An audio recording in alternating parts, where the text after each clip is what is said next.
Премьер-министр Андрей Назаров иң башта ҡалала йылдам төҙөлгән ковид-госпиталь төҙөлөшө барышы менән ҡыҙыҡһынды. Бындағы эштәр барышын ҡараны.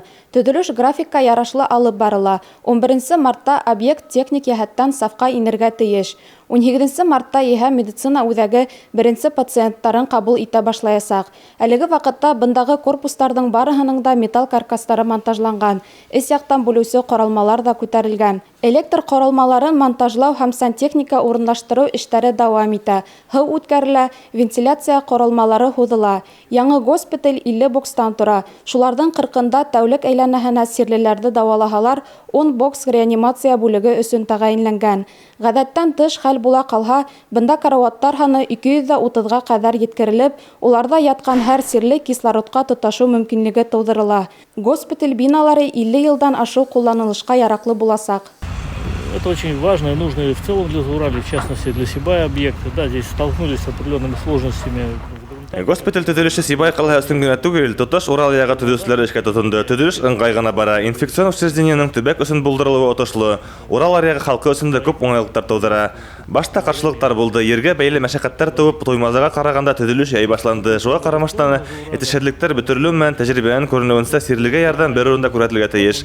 Дауалауға яраҡһыҙ табиптар, дарыһыҙ етешмәгән урында ятҡансы, бер ерҙә сифатлы медицина ярҙамы алыу күпкә уңайлы. Бында ковидтан һуң өҙлөгөүселәр дә башҡа сирҙән яфалыслар да дауалана аласаҡ. Андрей Геннадьевич Артабан Урал аръягы балалары күп функциялы белем биреү үҙәген төҙөү тәғәйенләнгән ер участкаһында булды. Был коррекцион үҙәк үҙ эсенә төбәк балалары менән эшләүсе бер юлы 3 учрежденияны, сәләмәтлек мөмкинлектәре сикләнгән уҡыусылар белем алған Сибай коррекцион мәктәбен, инвалид балалар уҡыған республика дистанцион белем биреү үҙәген һәм Сибай төбәк психологик медик-педагогик комиссияны аласаҡ тип күҙаллана. Әммә төҙөлөш өсөн һайланған ер биләмәһе критерийҙарға тап килмәү асыҡланды. Андрей Геннадьевич ҡала етәкселегенә коррекцион үҙәк һалыу өсөн яңы урын табырға ҡушты. Место мы сегодня посмотрели, да, честно говоря, не понравилось место, но не то, что...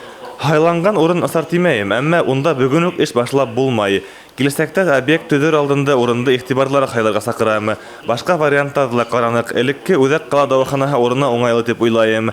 Был мәсьәләне ныҡлы өйрәнергә һәм тиҙ арала хәл итергә кәрәк.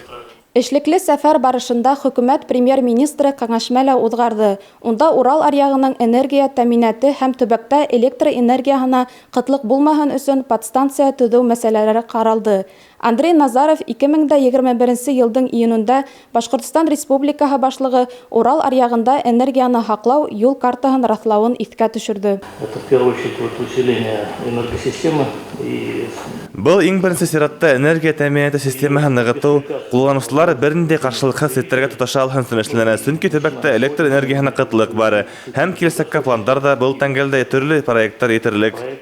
Кәңәшмәлә Урал аръягында өҫтәмә электр селтәрҙәре инфраструктураһы булдырыу төбәктең иҡтисади үҫешенә ыңғай йоғонто яһаясағы һыҙыҡ өҫтөнә алынды.